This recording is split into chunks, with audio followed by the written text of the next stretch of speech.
Merci beaucoup pour la question.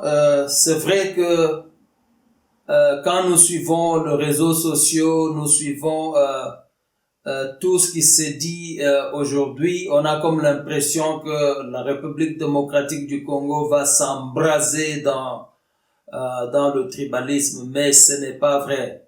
Vous savez, aujourd'hui, la manière dont les gens sont téléguidés, les gens sont euh, emportés par les réseaux sociaux, nous allons nous retrouver dans des situations que vous n'allez plus jamais comprendre.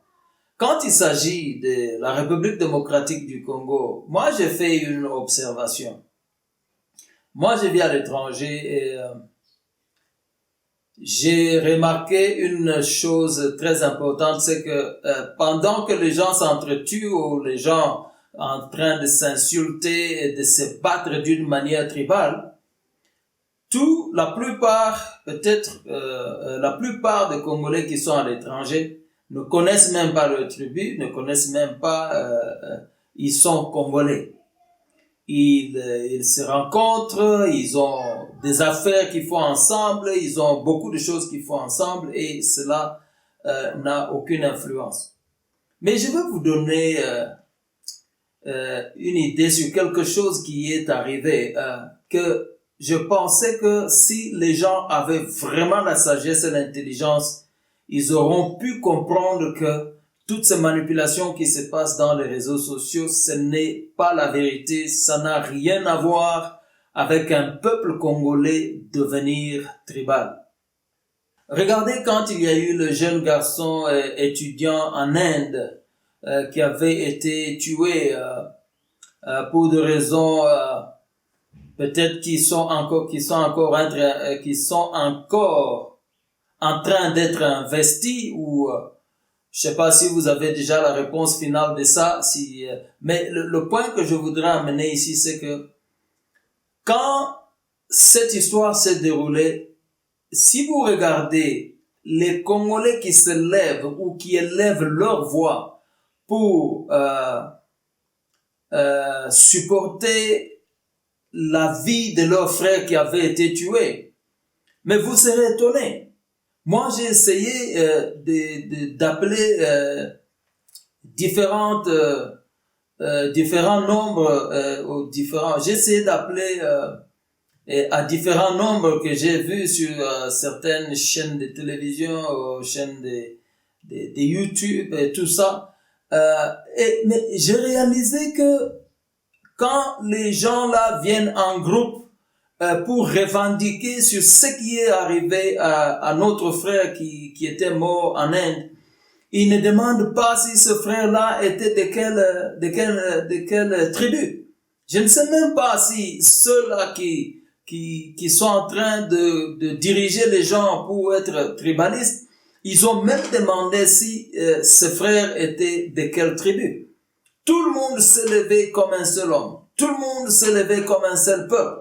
Et ils revendiquent le droit sur notre frère. Ils revendiquent la restauration sur sa famille. Ils sont en train de combattre. Aujourd'hui, il y a un groupe de gens qui sont allés dans les maisons des Indiens, tout ça pour répliquer. Les gens qui ont fait ces répliques-là, ils ne se sont pas dit s'ils étaient de quelle tribu ou ils parlaient quelle langue. Ils se sont levés comme Congolais, comme un seul homme, pour combattre, pour amener la répression sur le traitement de nos frères en Inde. Et même quand nous avions entendu nos frères et sœurs qui sont en Inde en train de parler, personne n'a dit non, je parle ici en tant que quelqu'un de telle ou de telle tribu. On n'en a pas vu. C'est pour dire que l'histoire du tribalisme, c'est un faux problème. C'est un problème que les gens, c'est pourquoi quand je parlais de la politique sale, je parle de ce genre de gens qui ont des motifs personnels, individuels, qui ont l'égoïsme, l'égocentrique. Et ils sont là pour amener le désespoir, pour amener la distraction au milieu de la population, pour les diviser, pour les détruire. Ce sont ces gens-là qui font des faux commentaires qui ne sont même pas vrais. Parce que si tel était le cas, nous aurions vu ça au travers de ces jeunes qui avaient été tués. Nous aurions souhaité voir seulement les gens de sa tribu s'élever pour revendiquer. Mais au contraire, c'est toute la nation qui s'est levée comme un seul homme, revendiquer pour notre frère qui avait été tué peut-être injustement dans la République de l'Inde. Alors, ici, qu'est-ce que je veux dire? Je n'appuie pas que ce genre de choses continuent. Mais au contraire, je dis, ne nous laissons pas manipuler. Vous savez, si vous ne connaissez pas qui vous êtes, quelqu'un d'autre vous dira qui vous êtes, mais il vous dira qui vous êtes en fonction de ce qu'il voit de vous. Mais si au moins vous connaissez qui vous êtes, vous allez exprimer votre personnalité devant quiconque que ce soit. L'ex-président de l'Afrique du Sud, le président Nelson Mandela avait répondu à une question aux États-Unis quand il s'agissait de problèmes entre Palestine et Israël, et on lui disait, mais toi, tu es tantôt avec Palestine, tu es tantôt avec Israël, mais ça ne va pas, il faut que tu décides de la manière dont tu vas opérer avec eux. Mais il a dit, mais un leader qui doit changer sa position en fonction de qui il entre en contact avec ou en fonction de qui l'influence, il n'est pas prêt pour être un leader. Un leader doit être équilibré. Alors il a mis clair pour dire, nous coopérons avec Israël, nous coopérons avec la Palestine. Yasser Arafat, c'est notre frère, comme Israël, ce sont nos frères. Et s'ils ont leurs problèmes internes, ça leur concerne, mais nous allons négocier avec eux sur base de ce dont nous avons besoin et de ce dont ils ont besoin, et nous ferons ça ainsi de suite. Nous n'avons pas à entrer dans leur polémique parce que ce n'est pas comme ça qu'un leader agit. Alors vous tous ces leaders ici, vous faites influencer par les autres politiciens ou par les autres leaders seulement pour des raisons de gains personnels. Nous avons un grand pays et nous avons une grande vision, nous avons un grand avenir, et ne vous laissez pas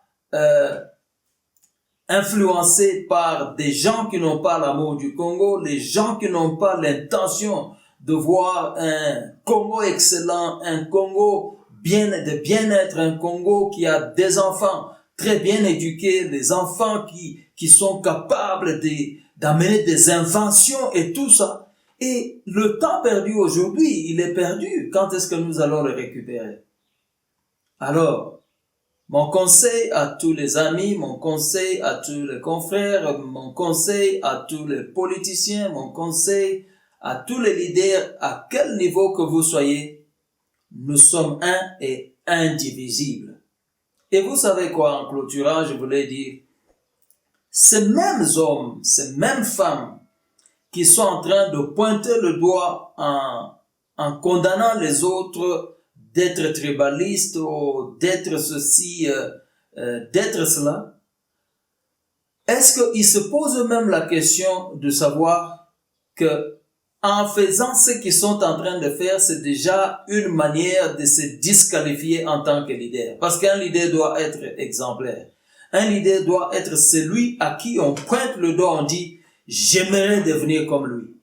Alors, quels sont les leaders congolais aujourd'hui? Je ne dis pas qu'il n'y en a pas, mais je voulais dire, qui sont ces leaders-là qui vont dire que 10 ans, 20 ans, 30 ans, 40 ans, 50 ans, les enfants vont parler de moi comme ils ont parlé de Lumumba, parce qu'aujourd'hui, tout le monde parle de Lumumba, tout le monde veut être comme Lumumba, mais est-ce que vous agissez comme Lumumba?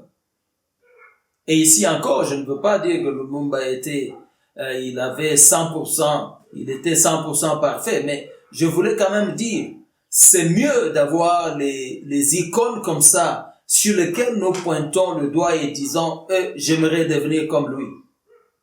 Est-ce que nos enfants et les enfants de nos enfants auront un bon témoignage de cette génération?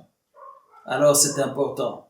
Il n'y a pas plus grand que l'amour de soi et l'amour du prochain pour anéantir cette histoire qui est en train de vouloir être comme un scam, comme les Anglais disent un scam dans le milieu congolais. On voit ça à l'étranger, les Congolais sont ensemble. On voit ça même à l'intérieur du Congo quand le jeune étudiant était tué en Inde. Les Congolais sont venus ensemble comme un seul homme. On dit chasser le naturel, il revient toujours au galop. Ce qui s'est passé quand le jeune était tué en Inde, c'est ça le vrai Congolais. Quand ils viennent ensemble comme un seul homme, ceux qui sont à l'étranger, ils parlent au travers de leur chaîne de télévision, de leur chaîne de radio, pour amener l'injustice qui s'était passée en Inde.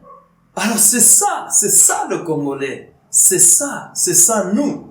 Mais tout ce qui se passe dans les réseaux sociaux ici, ce sont des manipulations. Et réveillez-vous et dites non à la manipulation, dites non à toutes ces manières de vouloir diviser et paralyser le Congo. Ça ne va pas nous bénéficier, ça va bénéficier à nos ennemis. Merci beaucoup pour avoir écouté et je serai avec vous prochainement.